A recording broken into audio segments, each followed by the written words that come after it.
आपका दूसरा सवाल, तो 3 तलाक का कह रहे थे कि मीडिया काफी 3 तलाक उछाल रही है, और इसका क्या जवाब है? अफसोस की बात है कि माशरे में, मुसलमान के माशरे में 3 किस्म की तलाक है। मुसलमान के माशरे में, सोसाइटी में, एक की तलाक बिदत, तलाक तलाक तलाक एक साथ में को हो जाती है। एक की तलाक हसन, जो तलाक दो, 1 माह रुको है इसके लिए, फिर तलाक दो, फिर रुको, फिर तीसरा तलाक दो। और तीसरा तलाक के हसन, जो बिल्कुल सही तरीका है, जो कुरान शरीफ की है, तलाक दो और 3 माह रुको। कुरान की आयत है सूरह बकरा में, सूरह नंबर 2 आयत नंबर 228 में लिखा हुआ है कि जब भी आप तलाक देंगे तो 3 माह या 3 हैज की इद्दत है। तो तलाक पूरे मुकम्मल होने के लिए 3 हैज, 3 माह, 3 मेंस्ट्रुअल साइकिल और 3 मंथली कोर्सेज मस्ट है, कंपल्सरी है। अफसोस की बात है कि ये जो इख्तिलाफ उम्मत में है उसकी एक वजह है। एक सही हदीस है, इब्न अब्बास रज़ियल्लाहु अन्हु वो फरमाते हैं कि मोहम्मद सल्लल्लाहु अलैहि वसल्लम के दौर में 3 तलाक एक ही मानी जाती थी। हजरत अबू बकर के दौर में 3 तलाक एक ही मानी जाती थी। हजरत उमर के पहले 2 साल के दौर में 3 तलाक एक ही मानी जाती थी, लेकिन उसके बाद हजरत उमर रज़ियल्लाहु अन्हु उस सिचुएशन को देख के वो कहते अगर कोई शख्स 3 दे दिया तो 3 हो जाती है। इस हदीस की वजह से जो इख्तिलाफ उम्मत में है, और कई उलमा में इख्तिलाफ है, लेकिन उलमा में इख्तिलाफ है, रहेगा एक मंच पाएंगे कि अल्लाह आलम। लेकिन अगर आप कुरान की रोशनी में पढ़ते हैं, कुरान में तलाक का जिक्र किया गया है सूरह बकरा में, सूरह नंबर 2 आयत नंबर 228 से लेकर 240 तक, और सूरह तलाक में सूरह नंबर 65 आयत नंबर 1 से 7। जो कुरान मजीद में तलाक का जिक्र है उसके अंदर यह है कि कभी कोई डिफरेंस ऑफ ओपिनियन, कोई झगड़ा हो जाता है शोहर और बीवी में, तो पहला शोहर बीवी बैठ के बात करे। ऐसा नहीं कि बीवी ने नमक ज्यादा डाल दिया और तलाक तलाक तलाक कह दिया और तलाक हो गया। अगर बीवी में नमक ज्यादा डाला, बोले आपको नमक कम चाहिए, मामला सुलझ जाएगा, बैठ के बात करो। फिर भी बात न बने तो अल्लाह ताला फरमाता है सूरह निसा में सूरह नंबर 4 आयत नंबर 35 में कि आपके दरमियान एक हकम रखो, एक आर्बिटर बीवी की तरफ से, एक आर्बिटर शोहर की तरफ से। मतलब आर्बिटर हकम कहते हैं, आर्बिटर हकम रखो बीवी की तरफ से और शोहर की तरफ से, और मामला को सुलझा लो। फिर भी अगर बात नहीं माने तो आप फिर तलाक दे सकते हैं। तो तलाक देते हैं तो कई उसके क्राइटेरिया है कि हैज के वक्त तलाक मत दो, जब आप गुस्से में तलाक मत दो, शराब की हालत में तलाक मत दो। उसके बाद जब तलाक दिया जाता है तो 3 माह रुकना चाहिए। तलाक के आसन है, जो बिल्कुल सही तरीका है। तलाक दो और 3 माह रुको, और 3 माह के अंदर अगर आप रुजू करना चाहते हैं अपनी बीवी से तो रुजू हो सकते, अल्हम्दुलिल्लाह।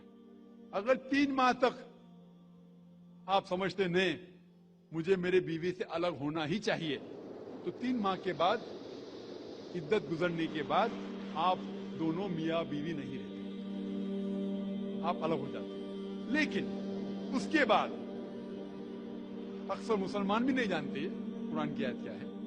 कुरान शरीफ में लिखा हुआ है सूरह बकरा में सूरह नंबर 2 आयत नंबर 232 में कि अगर वो शख्स अपनी पुरानी बीवी से फिर से शादी करना चाहता है तो मत रोकिए।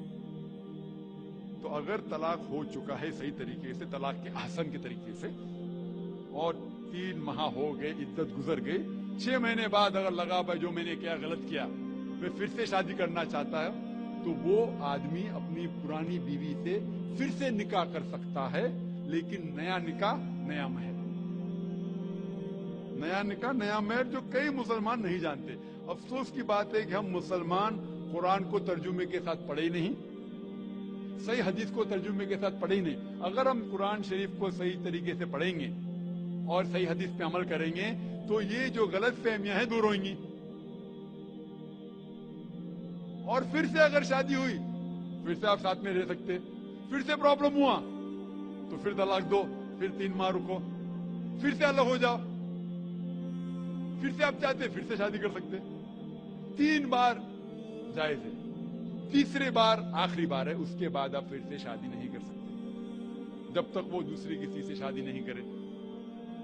लेकिन मैंने अपनी जिंदगी में एक भी शख्स मेरे जिंदगी में नहीं आया जो तलाक के हसन किया, सही तरीके से तलाक दिया, इलादा हो गए, फिर निकाह हो गया, फिर इलादा हो गया, फिर निकाह हुआ, फिर इलादा। मैंने कोई भी शख्स मेरे जिंदगी में पूरे दुनिया में ऐसा शख्स के बारे में सुना ही नहीं जो सही तरीके से किया और बिछड़ गया, फिर से शादी की, फिर से बिछड़ गया, फिर से निकाह के, फिर बिछड़ गया, फिर शादी करना चाहता है। अगर आप सही तरीके से कुरान के ऊपर अमल करेंगे तो ये नौबत आएंगी नहीं।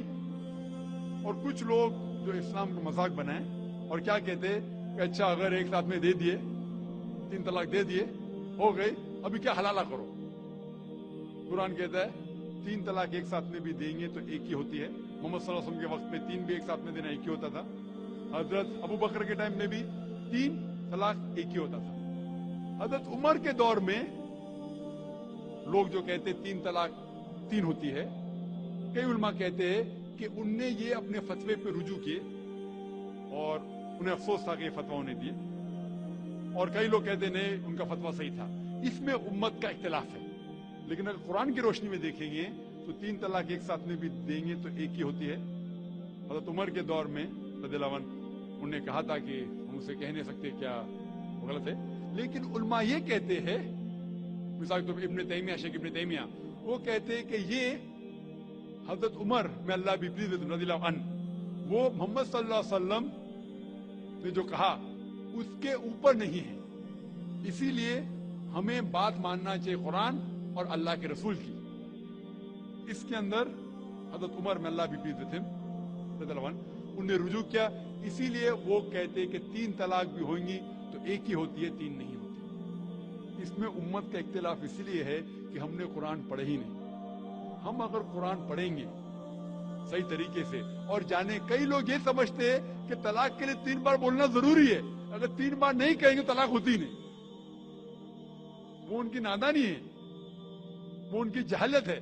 तो हमें क्या करना चाहिए, ये मीडिया उछाल रही है, हम मुसलमानों को ये तलाक का तरीका जो सही तरीका है तलाक के हसन, उसको आम करना चाहिए और ये कहना चाहिए किस बुनियाद पे तलाक दी जा सकती है, कब दी जा सकती है, कैसे मौके पे दी जा सकती है, देना चाहिए कि नहीं। तो ये सब अगर हम मुसलमान आम करेंगे तो इंशाअल्लाह ये इख्तिलाफ जो उम्मत में है वो नहीं रहेंगे। और मीडिया उसे उछाल रही है।